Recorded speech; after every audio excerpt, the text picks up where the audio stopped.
नमस्कार, स्वागत है आप सभी का UP triple S C 5272 ANM नई भर्ती में। आप में से जिन लोगों ने फॉर्म फिल कर लिया होगा या फिर जिनको भी फॉर्म फिल करना होगा, एएनएम पासिंग ईयर और इशू डेट आपको दो भरना होता है। फिर आगे certificate number, roll number, registration number में से कुछ भी आप भर सकते हैं। और जो एएनएम का रजिस्ट्रेशन है उसमें आपको रजिस्ट्रेशन नंबर ही भरना होता है एएनएम का। तो इसको लेकर के इसमें कुछ ऐसा था नहीं कि जो आपको समझ में ना आए, फिर भी इसमें डाउट काफ़ी ज़्यादा आप सभी को है। तो एक बार ध्यान से आप सभी लोग देख लीजिए, जो लोग फॉर्म भर चुके होंगे तो आप उसको बाद में करेक्शन में कर लीजिएगा, और जो लोग फॉर्म अभी आप फिल ना किए हो तो आप इस चीज़ का ध्यान रखेंगे। दूसरा चीज़ देखिए, आप सभी संशोधन कब से होगा, संशोधन में आप क्या क्या संशोधन कर पाएंगे, संशोधन आपको कब करना चाहिए, इसको भी आपको इसी वीडियो में बताने वाले हैं। कितने फॉर्म आवेदन अभी तक आ चुके हैं या फिर आ सकते हैं, कितने फॉर्म आवेदन आ चुके हैं इसका तो अभी कोई भी आइडिया, कोई भी ऑफिशियल डाटा नहीं है। अनऑफिशियली आप सभी को बताने का प्रयास करेंगे। और आपकी भर्ती में ज़्यादा फॉर्म आवेदन नहीं होने वाले हैं। शायद जितना हम लोग एक्सपेक्ट कर रहे थे कि 30-35 हज़ार 40,000 फॉर्म आ जाए, लेकिन इतना भी फॉर्म आने की उम्मीद नहीं है। बाकी जैसे ही फॉर्म आवेदन की लास्ट डेट कंप्लीट हो जाएगी, उसके बाद जैसे भी मालूम पड़ेगा, या फिर आरटीआई लगा करके हम तुरंत पता करने की कोशिश करेंगे, या फिर अनऑफिशियली जैसे भी मालूम पड़ेगा हम आपको पता करके बताने की कोशिश करेंगे कि लगभग कितने फॉर्म आवेदन हुए हैं आपकी भर्ती में। तो ज़्यादा फॉर्म आवेदन होने की उम्मीद है नहीं, और उसमें भी जितने भी लोग शॉर्टलिस्ट होंगे वही लोग एग्ज़ाम दे पाएंगे आगे। वीडियो को आप सभी प्लीज़ लाइक शेयर ज़रूर कर दिया करें, ताकि सभी तक सही जानकारी सभी बहनों को मिलती रहे। और अगर आपने अभी तक चैनल को सब्सक्राइब ना किया हो तो कर लीजिएगा। और आप में से जिन भी सिस्टर्स को क्लास ज्वाइन करना हो तो आप हमें डायरेक्टली इस नंबर पे कॉल कर सकते हैं, 9315707758। अगर आपने डेमो क्लास ना देखा हो तो डेमो क्लास का लिंक भी हम आपको प्रोवाइड करा देंगे, अगर आप हमें व्हाट्सएप पर मैसेज करते हैं तो। व्हाट्सएप पर आप हमें डेमो क्लास ऐसा लिख करके मैसेज कर दीजिएगा। बाकी आगे आपको क्लास ज्वाइन करनी होगी, उसकी पूरी प्रोसेस आप सभी को बता दी जाएगी। एक चीज़ आप सभी और ध्यान दीजिएगा, जैसे आपका एएनएम मार्कशीट होगा, डिप्लोमा होगा या फिर रजिस्ट्रेशन होगा, तो यहाँ पर देखेंगे तो इस प्रकार से ये टिक हुआ रहना चाहिए, मतलब सिग्नेचर वैलिड, इसको ये वेरीफाई किया गया हो। ठीक है, ऐसे मार्क निशान होना चाहिए। कुछ लोगों में हो सकता है कि यहाँ पर केवल क्वेश्चन मार्क हो, तो वो सही नहीं होता है। यहाँ पर इसी प्रकार का मार्क बना होना चाहिए। आगे देखिए आप सभी, जैसे यहाँ पर देखेंगे तो ये एक डेट लिखी होती है, मार्कशीट पर भी डेट लिखा होता है, सर्टिफिकेट या डिप्लोमा जो भी कह लीजिए उस पर भी डेट लिखा होता है, और रजिस्ट्रेशन सर्टिफिकेट पर भी डेट लिखा होता है। तो ये जो डेट लिखा होता है यही आपका इशू डेट होता है, यानी जिस डेट को जारी हुआ है आपका प्रमाण पत्र। तो इशू डेट में तो आपको यही भरना होता है, लेकिन पासिंग ईयर में क्या भरेंगे आप सभी, इसमें दिक्कत कब आती है। जैसे मान लीजिए सपोज दैट आपका रिजल्ट, आपने एग्ज़ाम दिया हो पिछले साल और आपका रिजल्ट आया इस साल, या फिर आपकी जो मार्कशीट है, डिप्लोमा सर्टिफिकेट आपको इस साल मिला, उस पर जो इशू डेट है इस साल का है। मतलब मान लीजिए रिजल्ट आया 2023 में, और सॉरी आपने एग्ज़ाम दिया है 2023 में, मतलब 2023 का सत्र है वो, लेकिन आपका रिजल्ट बाद में आया, 2024 में आया, या फिर इशू डेट जो है आपका 2024 का लिखा हुआ है, तो आपको पासिंग ईयर में भी यही डालना होता है 2024। आप अपने सेशन के हिसाब से मत देखिए, आपका रिजल्ट कब आया था, उसके बाद आपकी मार्कशीट कब आई है, तो उसके हिसाब से आपको पासिंग ईयर भरना होता है। तो 2024 ही पासिंग ईयर भरेंगे।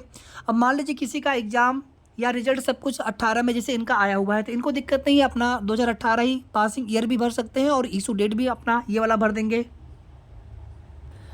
आगे देखिए आप सभी, संशोधन में ध्यान दीजिएगा, जहाँ जहाँ पर संशोधन, जहाँ जहाँ पर आपने डिटेल एडिट नहीं की होगी, मतलब जो डिटेल पेट वाली ही आपकी पहले से आपके इस वाले फॉर्म में आपका वही डिटेल शो हो गया होगा, अगर आपको उनमें से किसी भी डिटेल में अगर आपको चेंज करना होगा तो आप अपना फॉर्म फिलअप करने के बाद तुरंत उसमें संशोधन कर सकते हैं।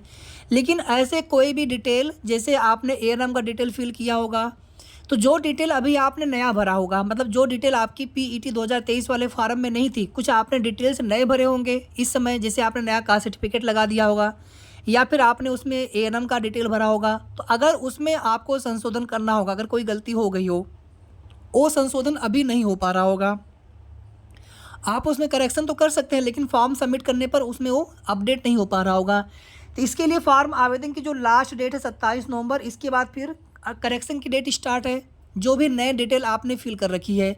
बाकी जो पुराने डिटेल है, जैसे मान लीजिए आपको अपना नाम चेंज करना है, फादर या मदर ने, फादर या हस्बैंड नेम चेंज करना है, या फिर ईडब्ल्यूएस की डिटेल फिल करनी है, मतलब जो भी चीज़ें आपकी पेट 2023 में पहले से लगी हुई है तो उसमें आप करेक्शन अभी तुरंत कर सकते हैं, अभी कर सकते हैं। उसके लिए आपको 27 नवंबर या 28 नवंबर का आपको इंतज़ार करने की आवश्यकता नहीं है, उसमें आप तुरंत करेक्शन कर सकते हैं। लेकिन जो डिटेल आपने नई भरी है, मतलब आपके पीईटी 2023 वाले फॉर्म में वो डिटेल पहले नहीं थी, जो आपने डिटेल अभी नई भरी है, जैसे आप देखेंगे कि एएनएम का आपने डिटेल भरा हुआ है, इसमें आपको कोई भी चेंज करना होगा तो आप 27 नवंबर की बात करिएगा, वो हो जाएगा करेक्शन, उसमें कोई दिक्कत आपको नहीं होगी।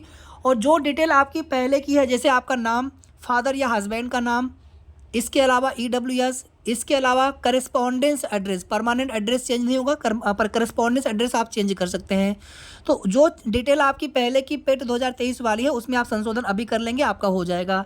एक चीज़ आप सभी और देखिए, जिनके भी ईमेल आईडी या फिर मोबाइल नंबर में अगर गलती है, मतलब अगर आपका वो बंद हो गया है, आपको चेंज करना है तो उसके लिए एक अलग से प्रोसेस होता है। अभी आपको यहाँ पर बताएंगे कौन सा प्रोसेस होता है, उसको आप सभी ध्यान से देख लीजिएगा और सभी सिस्टर तक ये शेयर कर दीजिए, क्योंकि बहुत सारे लोगों के पास पुराना वाला मोबाइल नंबर या फिर ईमेल आईडी किसी भी वजह से आपके पास नहीं होगा, या फिर चेंज हो गया हो, या फिर नंबर बंद हो गया हो, या फिर ईमेल आईडी आपकी बंद हो गई हो। इसके लिए आप सभी को क्या करना होगा, आप UPSSSC की ऑफिशियल साइट पर आ जाएंगे और इसी पर आ जाएंगे, अप्लीकेंट सेगमेंट पे आ जाएंगे। अगर आप ध्यान से देखेंगे तो आपको इसमें एक ऑप्शन मिल जाएगा, file request for change in registered mobile number या ईमेल आईडी।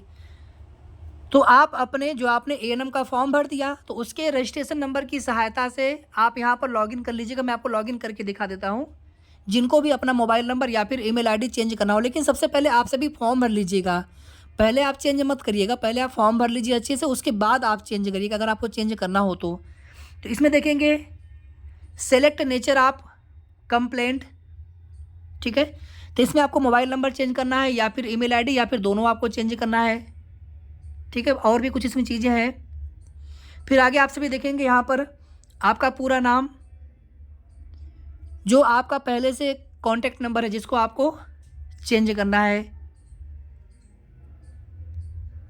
सॉरी यहाँ पर नहीं, यहाँ पर तो अभी जो आपके पास मोबाइल नंबर होगा उसको आप फिल कर देंगे, और कोई अल्टरनेट नंबर भी आप यहाँ पर दे सकते हैं। यहाँ पर अपना ईमेल आईडी जो आपका चालू हो आप वो दे दीजिएगा। अब नीचे इसमें आएंगे तो यहाँ पर नीचे ये दिया हुआ है कि सब्जेक्ट या टॉपिक, मतलब आपको क्या करना है। जैसे अगर आपको मोबाइल नंबर अपना चेंज करना है तो आप यहाँ पर लिख देंगे request for change in registered mobile number, और यहाँ पर जो है फिर उसकी डिटेल आपको फिल कर देनी होगी, ठीक है। बाकी आपके फॉर्म में कोई भी करेक्शन करना होगा तो आप इस वाले ऑप्शन पे क्लिक करके फॉर्म में करेक्शन कर सकते हैं। आपको अपने फॉर्म का प्रिंट आउट PDF लेना हो तो आप यहाँ से ले सकते हैं। अगर आपने फॉर्म भरा हो, कुछ इसमें चीज़ें अगर छूट गई हो पहले की, यानी कि आपने कुछ डिटेल फिल कर ली हो, बाद में मान लीजिए आपको फीस वगैरह भरना हो तो डायरेक्टली आप इस लिंक पे क्लिक कर सकते हैं। या फिर ये जो लिखा है मेन एग्जामिनेशन फी डिपोजिशन, ये जब आपका एडमिट कार्ड डाउनलोड करना होगा यानी शॉर्ट लिस्टिंग के बाद, उस समय इस लिंक पे क्लिक करना होता है। अभी इस लिंक पे आपको क्लिक नहीं करना है। और भी कोई क्वेरी हो तो आप लोग कमेंट करके पूछ लीजिएगा, या फिर आप क्लास ज्वाइन करने के लिए हमें डायरेक्टली कॉल कर सकते हैं, जो हमने नंबर आप सभी को प्रोवाइड किया है। बाकी UPSSC आयोग की जो भी हेल्पलाइन नंबर दी गई थी उस पर कोई भी हेल्प किसी भी सिस्टर को नहीं मिल सकी है, जबकि उम्मीद थी कि वहाँ से वो लोग हेल्प करेंगे, लेकिन ऐसा कुछ हुआ नहीं। फॉर्म में देखिए मेरे हिसाब से अभी बहुत अधिक फॉर्म भरा गया होगा, तो 10 से 15 हज़ार के आसपास फॉर्म भरा गया होगा जहाँ तक अभी हमें लग रहा है, और लगभग इतने ही फॉर्म आवेदन अभी और होने चाहिए।